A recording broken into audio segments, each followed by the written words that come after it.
Let's discuss the rewards of diversified portfolio investing.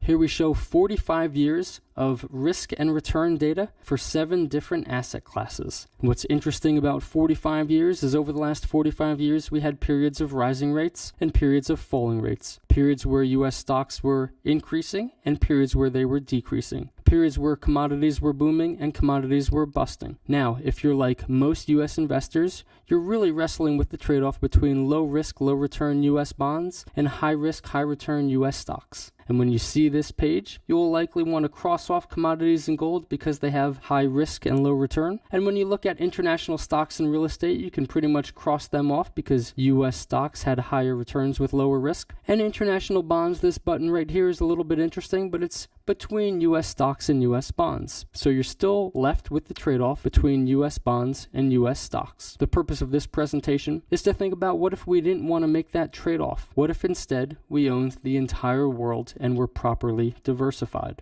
Well, that equally weighted portfolio defied the commonly held beliefs concerning risk and return. It would have had returns almost as high as U.S. stocks with risk lower than the 10-year U.S. government bond. Pretty amazing. Here we show the numbers behind that graph. Average annual returns, that diversified portfolio had the second highest average annual return. Standard deviation, this is what Wall Street uses as a proxy for risk. Being diversified would have had the lowest risk. And here on the right, we show the Sharpe ratio, which is essentially the bang for the buck you got in terms of how much extra return did you get for each unit of risk you took. And when you combine high returns and low risk, you get off the charts Sharpe ratios. Here we show the 5 worst calendar years out of the last 45 years. So let's start on the left with U.S. stocks. What was the worst calendar year out of the last 45 years? 2008, down 36%. But of course, there was also a down 25, a down 21, a down 14, a down 11. And although this chart doesn't show it, there was a down 9, a down 4, etc. Many down years over the last 45 years for U.S. stocks. What about U.S. bonds? The worst year out of the last 45 years was down 11%, but this is not 2008. There was also, of course, a down 9, a down 8, etc. Many down years for U.S. bonds. International stocks and bonds, many down years in the last 45 years.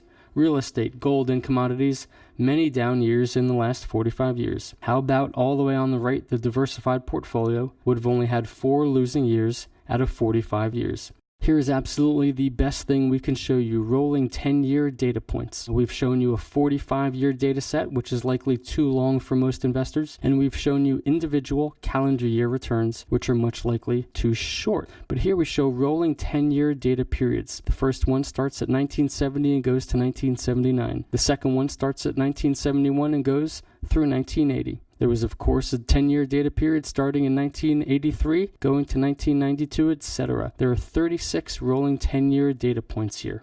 Now, let's look at the S&P 500 average year. What we saw earlier was that the S&P 500 averaged 10% per year with a risk of 17%. And this is what most investors think they're going to get going forward. What we can see is that in any 10-year period, U.S. equity investors either did much better than average with even less risk or much worse than average with even more risk. What's so interesting about this grouping right here is it looks a lot like commodities. The difference between doing really well in U.S. stocks and really poorly over a 10-year period is, did you run into a bear market or not? If you did not, you were likely very happy with your returns. If you ran into a bear market, you likely did very poorly. Now let's look at that 70-30 portfolio. What's interesting is that we can draw a rectangle around those rolling 10-year periods. The risk was very well defined for that U.S. 70-30 portfolio between 10 and 15%. What's not defined is the average annual returns. You could have either done very poorly over a 10-year period or done very well. You really did not know. But then we look at that diversified portfolio, and it was very highly concentrated in the upper left-hand quadrant, low risk and high returns. What's also interesting is that that average year for the diversified portfolio fell right in the middle of all the rolling 10-year periods. You pretty much got what you thought you were getting if you were diversified. Here's another version of do you want steady returns, but this is rolling 10-year data. And what I find is most interesting is looking at the lowest rolling 10-year periods. If you were diversified, the absolute worst 10-year period you got was averaging 6.5% per year for 10 years. Not too bad. If you were in the S&P 500 or the 70-30 portfolio, you could have experienced decades with very poor returns. Now, if you are trying to withdraw money to fund your retirement, and these are your average annual returns, 10 years later, you are likely very disappointed. Even with poor timing, that diversified investor fared rather well.